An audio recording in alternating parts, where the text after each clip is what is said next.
guys, welcome back to my channel. This is the very last regularly scheduled video before we jump into Halloween, which I'm so excited about. It will start next Thursday on the 24th of October and go to the 31st of October, which is the following Thursday. I'm so dang excited, you guys. You have absolutely no idea. So make sure you have your alarms set and ready to go. I think I'm going to be posting at about 6 p.m. Eastern Standard Time. I'm considering maybe just posting in the morning. I don't know. Let me know what you guys think would be better. I'll kind of leave it up to you. Maybe I'll put a poll or something on the community tab. But aside from that, let's just go ahead and jump right into today's video.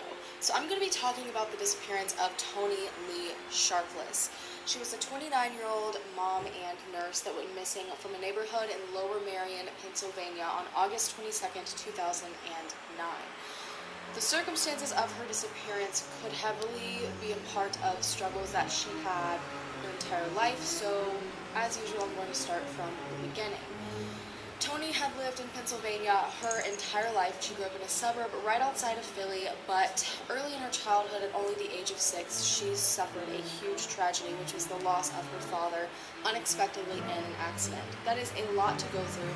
At the age of 6, the entire family was kind of uprooted and their entire lifestyle was changed. Her mother Donna had to raise her and her sister Candy on her own for a while, but eventually she met a man named Peter that really recompleted the family as much as possible. He took both of the girls in as his own.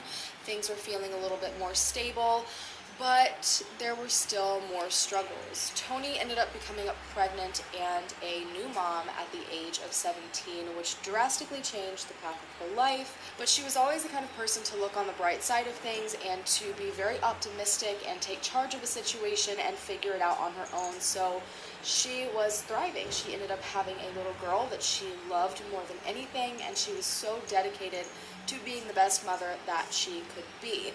But her mental state soon started to decline.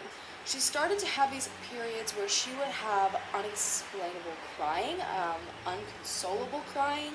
She would cry for 1 to 3 days at a time, and she could never explain why, what she was upset about, what was going through her head. It really scared her and her family more than anything, and especially being a young mom, it really was affecting her lifestyle. And she would go to the hospital during these situations over and over again because it was such an unsettling thing to go through, but they never ever had any answers for her. It took until 2004, during one of the episodes, that she was finally diagnosed with bipolar disorder, which is a very difficult diagnosis to get, but she felt this relief that she finally at least knew what was going on. They could attempt to manage it, so she was put on medication. She was receiving different types of treatment. She was excited to move on. She thought that this would start a new chapter in her life. So in 2005, she moved in with her mom and her stepdad in Brandywine, Pennsylvania, and started to attend a local school to become a nurse, while also working a full-time job as a nursing assistant to pay off her schooling. So her mental illness was really messing with her life for a while. She wasn't going to school, she wasn't really able to work much, she was kind of drowning in it, but now she had this fresh new start and she was kicking butt. That's the best way I can describe it. She was highly intelligent and she was doing whatever she had to put herself through school. Things were looking up at this point. She graduated in 2007 with a Bachelor of Science in Nursing, and she immediately got a job at the infectious disease ward at Lancaster General Hospital. So she was doing great, but as things tend to go in life with the ups and the downs, and then with mental illness, things started going downhill again. She began to have manic and depressive episodes, and they were very, very extreme. Her medication just was not doing what it was supposed to be doing. This is usually very common. There's so many different types of medications, so many dosages. It takes a lot of treatment to really have it work as effectively as you want it to and need it to. But because of this, she started to self-medicate, which unfortunately is another thing that often happens. She started to take different kinds of drugs. She started to drink a lot to try to numb out these issues, because her manic episodes, her family always knew when she was going into one, because she would talk and not stop talking, and she would never sleep. She was already working night shifts as a nurse at Lancaster General, so she would have that period of non-sleeping, plus she'd be so manic she couldn't sleep after leaving, so she would be up for just days at a time, which would then spiral her into a depressive episode. It was just this battle that she could not win, and it got so bad that she finally decided she wanted to go into a rehab facility. So her friend Crystal dropped her off, and she had a 3-week stay. By the time she was done with this 3-week stay and she was picked up, her family said she was back to her normal self. She was incredibly happy. She was very optimistic again. The medicine that she had been changed to seemed to work beautifully, but it came with a few stipulations that were going to be a little bit of a struggle for Toni. She couldn't drink while taking this medication, and this was something that she had become very accustomed to doing, and drinking had become an addiction, obviously, just like most of us can, and she was going to have to stop. So her family knew they would have to be very, very supportive and make sure she was in the right environment to benefit her the most. They tried to make sure they didn't take her to places and she'd go out to places that encourage drinking, like bars and clubs. They tried to spend her extra time doing other activities like swimming and shopping and things that didn't involve alcohol. And after 6 months, she was still doing great. She was having no more manic and depressive episodes. She stopped drinking, so she went back to work. And this leads us to her disappearance. On the morning of August 22nd, 2009, Toni had just finished up a night shift at the hospital, but she had the next night off, and again, she was the kind of person that when she had time off, she wanted to have fun. She wouldn't go home and sleep while on night shift.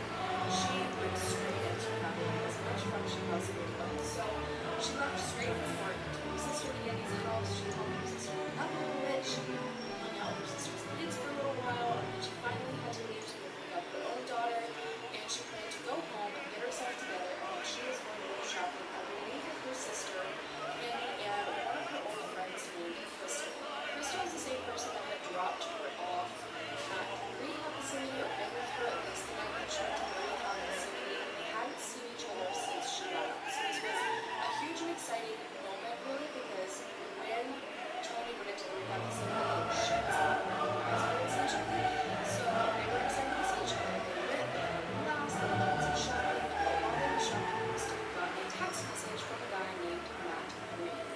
Now, Matt Green said he was in town, he wanted to go out that night, his brother was going to be there, Willie Green. Willie Green played for, I think, the St. Louis Sixers, is the name. He was a professional basketball player, and it was a fun night. There were so many different opportunities, and Crystal still wanted to hang out with Toni, so she invited her along. Now, from what Crystal said, Crystal had no idea about really the full diagnosis that Toni received. She didn't know really about the medications Toni was on, the stipulations of the medication, which she didn't drink. So when she invited Toni out, she didn't know this would be one of the injuries that they had and do. And Toni agreed, so really she arrives in Toni and Crystal arrives to his house, which her parents did to get themselves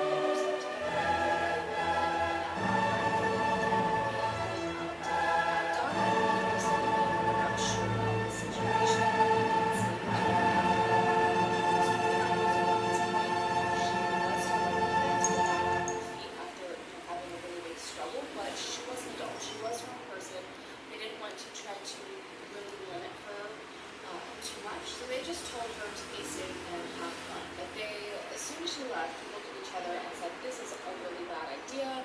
First of all, they weren't so sure of Crystal. I guess Toni and Crystal had fallen out about a decade prior. They had been really, really close friends, but I'm assuming sometime after her daughter was born, something happened, and their friendship just kind of crumbled a little bit.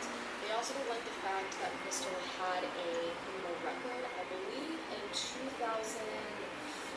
I could be wrong about that date, but sometime in the past, Crystal received harassment charges, and so Crystal was just a person they didn't really trust very much. And when it came to Toni, Toni never went out to drink. Usually when she did drink, it was kind of more of like a house set type thing. She never went to bars, she never went to clubs. She definitely didn't enjoy going to Philly. It wasn't something she was known to ever do. And usually when she got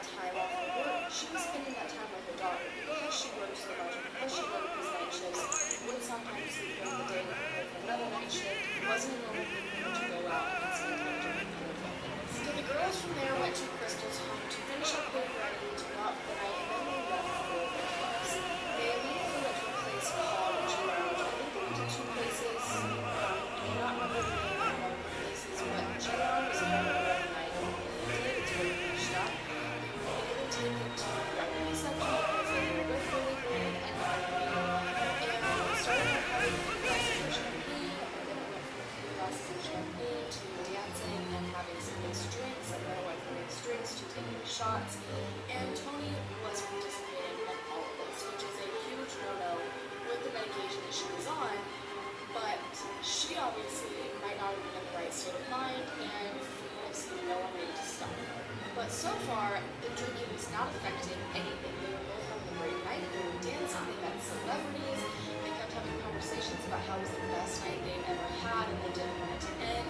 So when Willie ended up inviting them to his house in Gladwin, which is right outside of Philly, the women both agreed. When they arrived at his house, the party continued. They played a drinking game. I think they played taboo or something along those lines, and things ended up quickly declining after this. Now, I've seen a couple of different versions of this. I'm not really sure why. I have seen that everyone was outside